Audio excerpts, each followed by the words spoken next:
Assalamualaikum warahmatullahi wabarakatuh.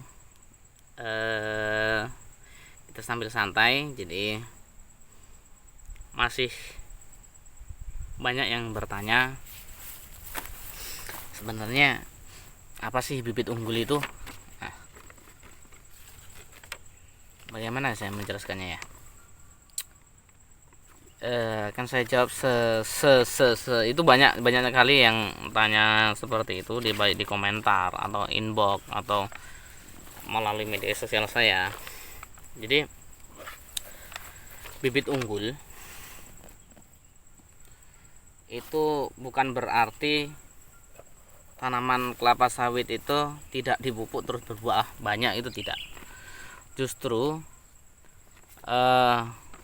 bibit unggul dia akan mengeluarkan potensi produksinya ya, atau mengeluarkan keunggulannya itu jika dipupuk atau setidaknya dirawat, dipupuk itu sesuai SOP yang dari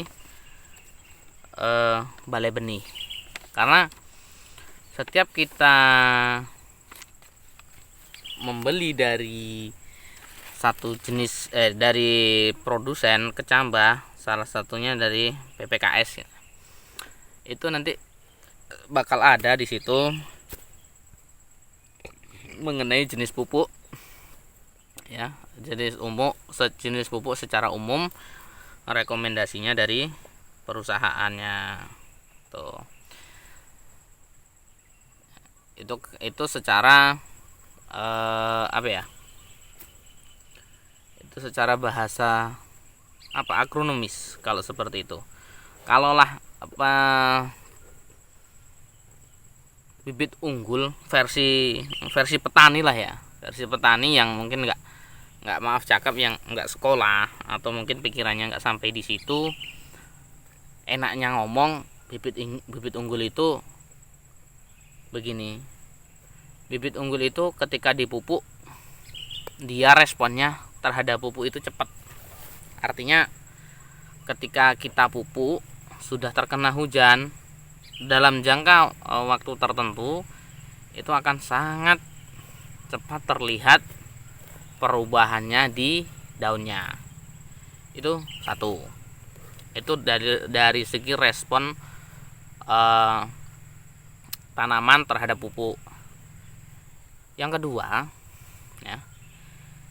kedua kalau versi petani ya, ini versi pengalaman saya, kita sering berdiskusi, berdialog sesama petani, kawan-kawan petani. Jadi kalau bibit unggul ini yang kedua yaitu produksinya. Bayangkan saja, untuk pengalaman pribadi saya, perawatan optimal ya menurut saya ya, saya juga bukan orang agronomis, ini kita bercerita pengalaman. Jadi 0 bulan atau waktu penanaman itu lubang tanam saya beri pupuk RP sebanyak 500 gram. Jadi untuk 0 bulan atau lubang tanam itu masuk RP. Nah, lalu selanjutnya kita tetap mainkan pupuk tunggal, tapi setelah kondisi tanaman itu atau kondisi akar tanaman sudah menyatu dengan tanah. Nah, waktu itu sepengalaman saya, kebun ini mulai banyak yang mengeluarkan bunga di umur 6 bulan setelah tanam. Silahkan kawan-kawan cek di playlist saya, semua tentang sawit itu ada. Tuh, jadi mulai umur 6 bulan itu sudah mengeluarkan bunga. Nah, di situ saja sudah mulai terlihat perbedaan yang unggul dengan yang abal-abal atau yang KW atau yang palsu. Benar bibit sawit tapi bukan unggul. Nah, jadi kalau yang abal-abal bukan nggak ada. Saya ada kebun abal-abal itu ada. bukan kebunnya yang abal-abal, bibitnya yang abal-abal itu ada. Kok setengah tahun keluar bunga ya? 1 tahun aja belum pasti. Kalau yang abal-abal ini mulai kita bisa mencicipi lebih kurang sekitar 2,5 tahun sampai 3 tahun lah. Itu pun terkadang masih ada pula yang nggak berbuah. Beda kalau sama yang unggul, itu jelas beda dari segi produksi.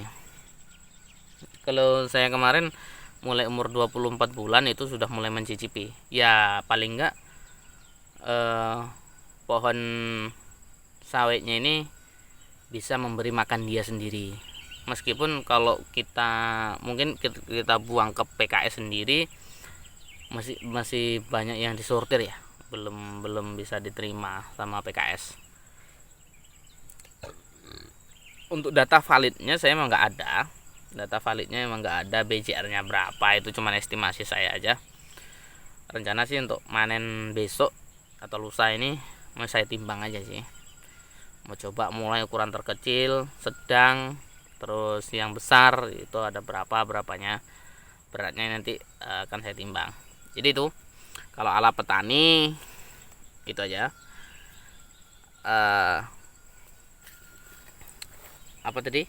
Respon pupuk ya. Respon pupuk sama produksi. Itu.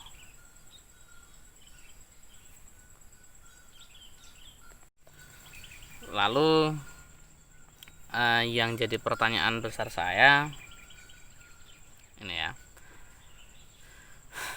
Bisakah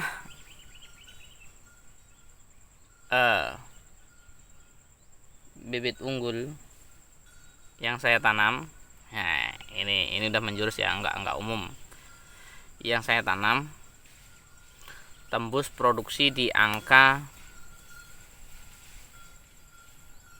40 ton ke atas. Mungkin kalau 40 ton sudah ada ya, di media sosial juga sudah ada, jadi pembahasan rame waktu itu, sudah ada. Oke lah, mungkin 40 ton sudah tembus. Mungkin dalam angan-angan saya, mungkin bisa dibilang angan-angan gila atau ya monggo lah. Besok kita buktikan apakah bisa tembus produksi di angka 45 sampai 50 ton per hektar per tahun. Ya. Besok sama-sama kita buktikan.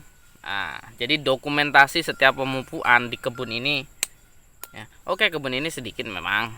Ini cuma 74 batang ya.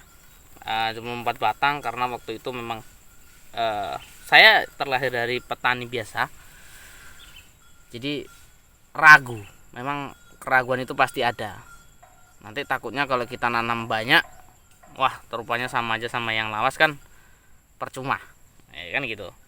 Jadi setelah tahu respon terhadap pupuknya bagus, baru tahap 2 nanam lagi. Jadi kalau selisih sama yang ini sekitar selisih ini sekitar 8 bulan, lebih kurang 8 bulan lah saya, 6 sampai 8 bulan selisihnya. Oke, jadi kembali ke pembahasan, bisakah kebun ini berproduksi di atas 45 ton per hektar per tahun ya. Jadi silahkan nanti kita simak bersama di umur berapa produksi yang tertinggi. Untuk sekarang saya belum buka-bukaan produksi karena yang produksi baru yang kebun percobaan aja, masih sedikit. Tapi setidaknya melalui percobaan yang sedikit ini saya bisa mengetahui bagaimana kultur teknis atau pemupukan yang baik itu seperti apa. Setidaknya di situ saya belajar untuk penanaman yang tahap 2. Oke, jika ada pertanyaan silahkan tulis di kolom komentar di bawah. Sudah azan dan saya akhiri. Wassalamualaikum warahmatullahi wabarakatuh. Salam planter.